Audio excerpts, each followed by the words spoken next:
ద్వారపూడిలో జరిగిన పరువు హత్యకి సంబంధించి డిప్యూటీ తహసీల్దార్ సంధ్య అన్నదమ్ములిద్దరూ కూడా సూర్యప్రకాష్ అనే వ్యక్తిని అతి కిరాతకంగా హతమార్చిన పరిస్థితి కనిపిస్తుంది. అయితే సూర్యప్రకాష్ తండ్రి మనతో ఉన్నారు. అసలు రాత్రి ఏం జరిగిందో ఒకసారి మాట్లాడే ప్రయత్నం చేద్దాం. సార్ సత్యనారాయణ గారు, రాత్రి అసలు ఏం జరిగింది? నిన్న మీ అబ్బాయి పెళ్లి చేసుకున్నట్లు మీకు ఎప్పుడు తెలిసింది?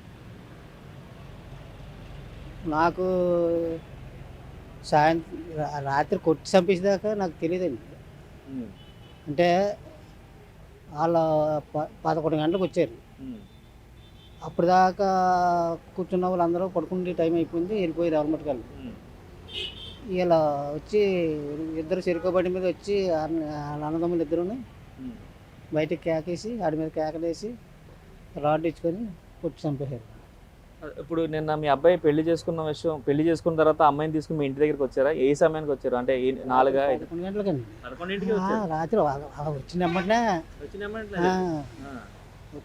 అండి 11 గంటలకు వచ్చారు. 11:30 కల్లా ఈ పాటలో చచ్చిపోయారు. అంటే ఆ అమ్మాయి సంధ్య మీ అబ్బాయిని ప్రేమిస్తుందని చెప్పి మీకు తెలుసా? ఎంతకాలం క్రితం నుంచి ఉన్నారు? మాకు అంటే పెద్దగా తెలియదండి. ఫ్రెండ్స్ అన్ని కూడా అంతే ఫ్రెండ్స్ అనేవాళ్ళు. అంతే. అంటే ఎంతకాలం నుంచి ఫ్రెండ్స్ అని చెప్పారు? అంటే మొన్న ఈ చిన్న ఆపరేషన్ ఒకటి జరిగితే దాని గురించి వచ్చాడు. అప్పుడు చూడడానికని వచ్చింది అంతే. మీ అబ్బాయికి ఆపరేషన్ జరిగితే చూడడానికి అని చెప్పి అమ్మాయి వచ్చినప్పుడు మీకు ఫ్రెండ్ అని చెప్పారు. అంతే అంతకుమించి మీకు ఏం తెలియదు. అంతే అండి. రాత్రి మరి మీరు అప్పుడు నిద్రలో ఉన్నారా? వీళ్ళు వచ్చి మీ అబ్బాయిని కొట్టినప్పుడు కానీ అటాక్ చేసినప్పుడు మీకు మెలకు వచ్చిందా? మెలకు రాలేదండి. తర్వాత మేము వచ్చేటప్పటికి కొట్టేసి ఇలా పారిపోతుంటే పట్టుకుని పేటలో కుర్రోళ్ళు కట్టేశారు. కుర్రోళ్ళు పట్టుకున్న అడుగుతున్నారు కదా, అసలు మీరు ఎందుకు వచ్చారు ఇక్కడికి ఏంటి అని అడుగుతున్నారు కదా. అసలు వాళ్ళు వచ్చినప్పుడు వాళ్ళిద్దరిని గుర్తుపట్టారా మీరు? నేను గుర్తుపట్టలేదండి, నాకు తెలియదు. అక్కడి నుంచి హాస్పిటల్ తీసుకొచ్చారండి? అక్కడే ప్రాణం పోయిందా? అక్కడే అండి ముద్ద కింద పడిపోయి ఇంకెక్కడ ఉంటుంది పేనం రాడితో ఇంత రాయించుకొని కొట్టేది. అమ్మటి స్పాట్లోనే చచ్చిపోయారు. పోలీసులు కూడా మమ్మల్ని దగ్గరికి వెళ్ళనివ్వలేదు.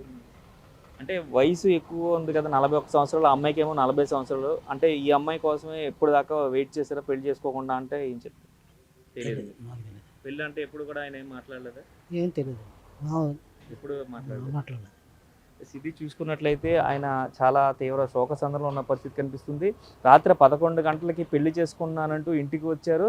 అయితే గడిచిన 1 గంటలోనే, అంటే వారు అన్నవరంలో పెళ్లి చేసుకుని మళ్ళీ తిరిగి ఇక్కడికి వచ్చిన ఆ గంట వ్యవధిలోనే అలాగే అమ్మాయి కుటుంబ సభ్యులు, సంధ్యాకి సంబంధించిన కుటుంబ సభ్యులు, అన్నదమ్ములు ఇద్దరు కూడా బైక్స్ మీద వచ్చి అబ్బాయితో వాగ్వాదానికి దిగారు. అయితే ఆ సమయంలో నేను నిద్రపోతూ ఉన్నాను, అయితే తలపైన పెద్ద బండరాయితో మోది తన కొడుకుని సూర్యప్రకాష్ని హత్య చేసినట్లుగా అయితే అతని తండ్రి సత్యనారాయణ చెప్తున్న పరిస్థితి ఇక్కడ కనిపిస్తుంది. కెమెరామెన్ రవితో శంకర్, బిగ్ టీవీ.